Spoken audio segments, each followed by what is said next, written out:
मैं रोशन sir competition classes के इस चैनल पे आप लोगों को तहे दिल से स्वागत करते हैं। चलिए आज का क्लास है सेकेंड ज्योग्राफी का क्लास है। उसी का पार्ट जो पहले बताए हुए थे, ज्योग्राफी क्या है, क्यों पढ़ना चाहिए, कैसे है।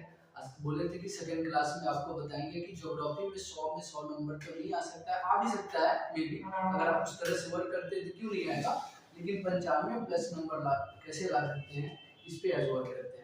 तो चलिए यहाँ से हम लोग स्टार्ट करते हैं कि ये स्पेशल बिहार बोर्ड के लिए बनाया गया है। ये वीडियो बिहार बोर्ड के ज्योग्राफी के जो 12th के एग्जाम देंगे, जो अगले साल 2026 में बच्चे, उनके लिए न्यू सिलेबस है, तो उस पर काम करके बनाया गया है वीडियो कि एग्जाम पैटर्न कैसा रहेगा, पढ़ना क्या क्या है, कौन सा चैप्टर में क्या पढ़ना है, क्या छोड़ना है, ये सारा चीज उस पर डिस्कशन करके आज बताया जाएगा आप लोग को। तो यहाँ पे क्या है, सबसे पहले हम जिक्र करते हैं कि कहीं पे भी हम लोग जाते हैं किसी भी चीज में, तो अगर हमको सिलेबस बारीकी से, अगर किसी भी सब्जेक्ट का सिलेबस अगर पता हो जाता है, तो उसी दिन हम लोग को पता चल जाता है कि 20% तैयारी मेरी हो गई। तो 20% तैयारी तभी होती है जब सिलेबस मेरा पता चले, मेरे अंदर सिलेबस पास करता हो, तब तो हमको पता चले कि किसमें कितना समय देना है, किसको कितना पढ़ना है। तो ये चीज भी जानना जरूरी है, नहीं तो समुद्र में अगर पैर रखेंगे तो किनारे का भी पता नहीं चलेगा। तो इसलिए किनारे का भी पता होना चाहिए कि कहाँ तक जाना है। तो चलिए पहले सबसे पहले ऊपर में देखिएगा इस पे लिखा हुआ है Bihar board full new syllabus 2012 के लिए 2026-27 के बच्चे के लिए है। जो 26 में एग्जाम देगा 27 में भी यही सिलेबस आपका कार्य करेगा। अब होता क्या है कि भूगोल में 100 मार्क्स कैसे लाना है, इस पे काम करते हैं। तो पैटर्न, एग्जाम पैटर्न जो होता है, एग्जाम लेने का तरीका जो होता है बिहार बोर्ड का, उसमें आपका 70 ऑब्जेक्टिव पूछेगा क्वेश्चन। 70 ऑब्जेक्टिव क्वेश्चन में आपको 35 ऑब्जेक्टिव क्वेश्चन का जवाब देना रहेगा और नंबर मिलेंगे 35। तो 70 ऑब्जेक्टिव क्वेश्चन को आपको टच करके देखना है कौन सी ऑब्जेक्टिव क्वेश्चन आप क्लियर कर देते हैं, वहां से 35 ऑब्जेक्टिव क्वेश्चन का जवाब देना है। अब बच्चा गलत कहाँ पे करता है, लिखने का तो कुछ भी लिख ही देता है बच्चा, लेकिन ये जो 35 नंबर है यही आपका टॉपर बनाता है। ये 35 नंबर में अगर 5 भी गलत कर दे रहे तो आप टॉपर लिस्ट से बाहर चले जाते हैं, 2 भी गलत करते तो बहुत आपको कठिनाई का सामना करना पड़ेगा। तो ये 35 ना गलत करें, इसके लिए हम सबसे पहले कोशिश करते हैं अपने क्लासों में कि जो ऑफलाइन का भी क्लास होता है उसमें भी हम 35 पे पहले जोर देते हैं कि ये 35 एक बार पहले सिलेबस कंप्लीट करा के इस 35 पे ध्यान दिया जाए। ये 35 करने के बाद आते हैं फिर इस पे जो सब्जेक्टिव आपका 35 नंबर का एग्जाम होता है। तो ये सब्जेक्टिव जब एग्जाम होता है तो इसमें 35 नंबर पे आते हैं तो 2 तरह के क्वेश्चन आपके पास बनता है, एक लघु उत्तरीय, एक दीर्घ उत्तरीय। लघु उत्तरीय क्वेश्चन जो 20 रहता है उसमें से आपको 10 क्वेश्चन की जवाब देने रहते हैं। अब 10 क्वेश्चन के जवाब में आपको 10 एक एक क्वेश्चन जो रहता है लघु उत्तरीय वो 2 नंबर का क्वेश्चन रहता है, आपके 2 अंक मिलते हैं वहां से। तो ये 10 क्वेश्चन का आपका 20 अंक मिलते हैं। मे बी मेरे क्लास से 10 क्वेश्चन आपको 20 के 20 क्वेश्चन आने की संभावना पूरी रहेगी। अब आता है कि दीर्घ उत्तरीय प्रश्न कैसा रहता है। तो दीर्घ उत्तरीय प्रश्न को आपको थोड़ा सा मैपिंग का नॉलेज हो जाए तो हमको नहीं लगता, जहां तक कि दीर्घ उत्तरीय प्रश्न आपको सर मतलब कहीं पे भी जो एग्जामिनर जो कॉपी चेक कर रहे हैं वो आपका नंबर काटेंगे। आप मैपिंग का प्रयोग कीजिएगा तो नंबर नहीं कटेगा, इसी कारण से बच्चे वहां पे मार खा जाते हैं। तो क्या होता है कि ये जो 3 क्वेश्चन रहेगा, एक आपका मैप वाला रहेगा, 2 क्वेश्चन आपको थ्योरेटिकल पूछा जाएगा, किस किस चैप्टर से दीर्घ उत्तरीय रहता है उस पे भी हम लोग काम करेंगे। ये 15 नंबर आप यहाँ से ला सकते हैं, 20 नंबर यहाँ से, 35 नंबर। तो आप बोलिएगा कि तो 70 नंबर की बात हो गई, 30 नंबर गया कहाँ? तो 30 नंबर ना आपका स्कूल प्रैक्टिकल के थ्रू 30 नंबर देता है, 30 नंबर प्रैक्टिकल पे मिलते हैं।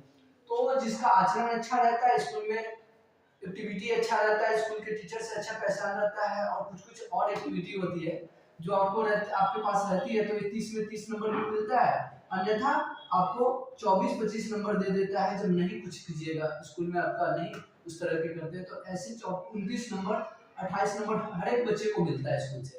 तो ये आपका नंबर 30 पे मिलता है, डिपेंड करता है आप पे, नेचर पे, आप किस तरह से स्कूल के टीचर को प्रभावित किए हुए हैं, इस पे डिपेंड करता है। तो ये आपका 30 में 30 हो जाएगा। ये ऐसे ऐसे करके बच्चे को 100 नंबर की यहाँ पे तैयारी पूरी हो जाती है। अब 100 नंबर ज्योग्राफी में ला सकते हैं। अब 100 नंबर की कहानी खत्म हो गई। अब पढ़ना क्या है जो 100 नंबर हमको मिले, तो इसके लिए हमको 2 बुक यूज करना पड़ता है, 2 बुक पढ़ना पड़ता है। एक भारत के संदर्भ में पढ़ना पड़ता है, एक विदेश के संदर्भ में पढ़ना पड़ता है, जिसमें विश्व भूगोल के बारे में अधिकतर बातें लिखी हुई है पहली बुक जो है, और सेकेंड बुक में भारत के संदर्भ में बहुत सारी बातें लिखी हुई है। तो ये पहला बुक जो है, पहला बुक में ये आपको 10 चैप्टर पढ़ना है, हो सकता है मे बी 11 भी हो जाए, 9 भी हो जाए। तो मेरे अनुसार इसमें 10 चैप्टर हमको लगता है कि 10 चैप्टर से आपका क्वेश्चन आता है। तो ये क्या है, पहला चैप्टर है मानव भूगोल के बारे में पढ़ना है, प्रकृति एवं विषय क्षेत्र के बारे में। उसमें जब 11th में थे तो हम लोग पढ़ते थे भौतिक भूगोल के बारे में, भौतिक भूगोल कैसे हुआ। इसमें मानव भूगोल के बारे में पढ़ेंगे, रेडजेल जिनका आविष्कार किए थे, रेडजेल जिनका जनक बोला जाता है, रेडजेल को मानव भूगोल का, तो ये इनके बारे में पढ़ते हैं। इसमें कैसे मानव का प्रकृतिकरण होता है, प्रकृति का कैसे मानवीकरण होता है, इसके बारे में विशेष डिटेल से आपको क्लास मिलेगी। और उसके बाद आता है विश्व जनसंख्या वितरण, घनत्व और वृद्धि। तो विश्व के जो जनसंख्या है, जैसे प्रसाद बांटते हैं तो सभी को देते हैं, जो भी आए लोग रहते हैं वो सभी को मिलता है।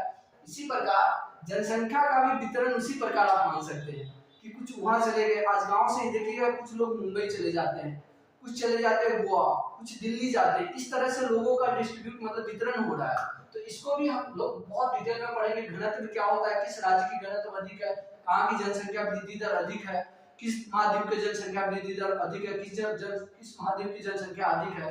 तो वृद्धि है अफ्रीका का, बढ़ रहा है अफ्रीका महाद्वीप का, और अधिक है एशिया महाद्वीप। तो इसमें हम लोग डिटेलिंग में पढ़ते हैं, ऑब्जेक्टिव पे कमांड करके आगे बढ़ने का कोशिश करते हैं, क्लास न डिस्टर्ब हो इसके लिए हम लोग ऑब्जेक्टिव पे भी शुरू से ही काम करते चलते हैं कि बाद में मेरे किसी बच्चे को गेस्ट पेपर खरीदने की जरूरत ना हो, क्वेश्चन बैंक रखने की जरूरत नहीं हो, आप में काबिलियत ऐसी आ जाए कि वो आप बुक पढ़ के जाए एग्जाम देने, वो एक स्टूडेंट की पहचान होती है। अब आते हैं फिर जनसंख्या संगठन क्या, उसके बारे में पढ़ते हैं। मानव विकास पढ़ते हैं, जिसका मानव विकास का कॉमिक चून वीडियो रहेगा, इस पे देख लीजिएगा मेरे द्वारा मानव विकास को कैसे पढ़ाया जाता है। और कहीं से भी यूट्यूब चैनल से भी मिला के देखिएगा, ऑफलाइन जहाँ पे भी पढ़ते हो वहां से देखिएगा कि मेरे में क्या खास है, औरों में क्या खास है, इस चीज भी आपको जानना जरूरी है।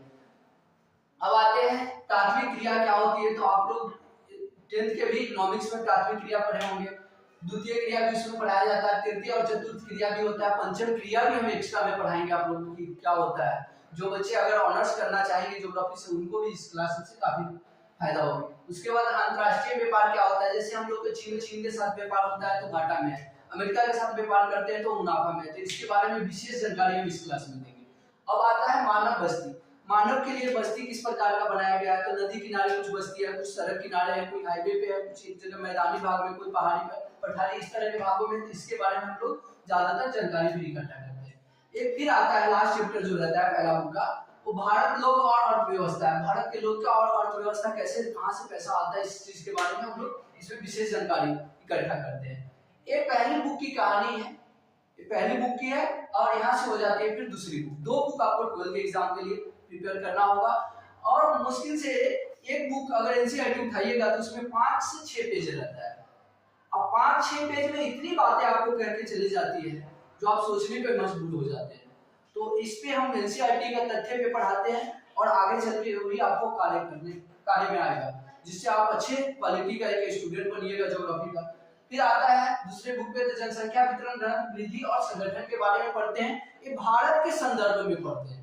यहाँ पे किसके संदर्भ में पढ़े, पूरे विश्व के संदर्भ में पढ़े थे, यहाँ पे भारत के संदर्भ में पढ़ेंगे इस चीज को। अब आगे बढ़ते हैं तो प्रवास, कोई एक जगह से जब दूसरे जगह जाता है तो प्रवास कहलाता है। तो प्रवास के कारण क्या है, प्रकार क्या है और परिणाम क्या है, तो इसके बारे में हम विशेष जानकारी इसका भी मिलेगा।